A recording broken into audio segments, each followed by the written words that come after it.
Willkommen zurück. Im letzten Video haben wir uns die grundlegenden Unterschiede zwischen Hardcover und Softcover angeschaut. Heute gehen wir mehr ins Detail und schauen uns an, welche Varianten es innerhalb dieser Kategorien gibt. Fangen wir wieder mit den Hardcovern an. Ein wichtiges Unterscheidungsmerkmal ist der Buchrücken. Es gibt Hardcover mit geradem Rücken, wie diesem hier, und dann gibt es den runden Rücken. Hier wird der Buchblock so verarbeitet, dass der Buchrücken eine leichte Wölbung hat und das sorgt für eine bessere Stabilität und oft auch eine elegantere Optik. Besonders bei hochwertigen Büchern oder älteren Buchbindertraditionen ist das sehr beliebt. Wie bereits im letzten Video erwähnt, kann man bei den Überzügen verschiedene Materialien verwenden. Hier als Beispiel ein Hardcover-Buch mit Leineneinband. Die verschiedenen Materialien können dementsprechend verschiedene Effekte erzielen.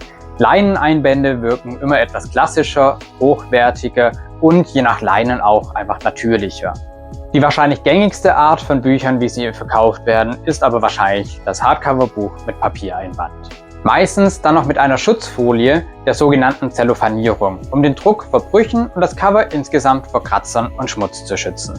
Dieses Beispiel hat noch eine UV-Spot-Lackierung auf dem Cover, um den Titel besonders hervorzuheben. Eine besondere Variante des Einbands ist der wattierte Einband. Dabei wird eine weiche Polsterschicht aus Filz unter das Bezugsmaterial gelegt, wodurch das Buch sich angenehm weich anfühlt. Häufig sieht man das bei Kinderbüchern oder bei luxuriösen Sondereditionen. Und dann gibt es noch die Halbleineinbände. Hier besteht ein Teil des Einbands aus Leinen und der Rest aus einem anderen Material. Das gibt den Büchern eine besondere, hochwertige Note und es sieht auch einfach cool aus. Kommen wir zu den Softcover-Varianten. Hier gibt es zum Beispiel die Klappenbroschur. Das ist ein Softcover, das mit ausklappbaren Seiten ausgestattet ist. Diese Klappen können für zusätzliche Infos, Autorenporträts oder einfach nur als Lesezeichen genutzt werden. Außerdem verstärken sie das Cover und machen es etwas stabiler. Dann gibt es die Schweizer Broschur. Hier ist der Buchblock nur hinten am Umschlag befestigt, während der vordere Umschlag lose ist. Das sieht nicht nur spannend aus, sondern hat auch den Vorteil, dass das Buch besonders gut aufgeschlagen werden kann. Diese Art von Einband wird oft für Kunst- und Designbücher verwendet. Persönlich binde ich meine Bücher auch gerne so, da es für mich so etwas einfacher ist, da ich mich nicht darum kümmern muss, dass der Buchrücken auch genau zum Buchblock passt. Es gibt dann noch etwas, das ich als Hybrid bezeichnen möchte. Es ist gefertigt wie ein Hardcover, aber hat nur eine ganz dünne Pappe, wenn nicht einfach auch nur ein dickeres Papier als Einlage. In Verbindung zum Beispiel mit einem Leinenstoff kann das auch eine sehr interessante Optik und auch Haptik erzielen, da es sich anfühlt wie eine Mischung aus Hardcover und Softcover-Buch. Abseits von den mit dem Buchblock fest verbundenen Covern gibt es dann aber auch noch die Schutzumschläge und die Banderolen.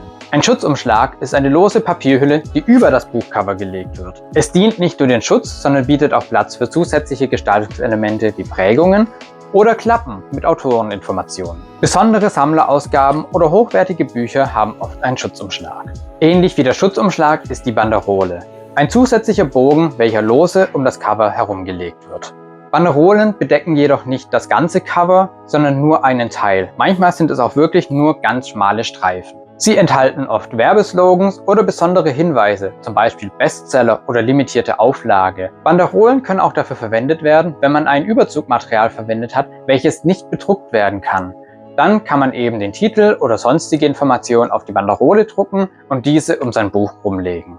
Das waren nun einige der meiner Meinung nach spannendsten Einbandvarianten. Wenn man wirklich kreativ ist, kann man davon noch weitere Variationen entwickeln. Welcher Einband gefällt dir am besten? Schreib es mir doch gerne in die Kommentare. Und wenn dir das Video gefallen hat, lass gerne ein Like da und abonniere den Kanal, um nichts zu verpassen.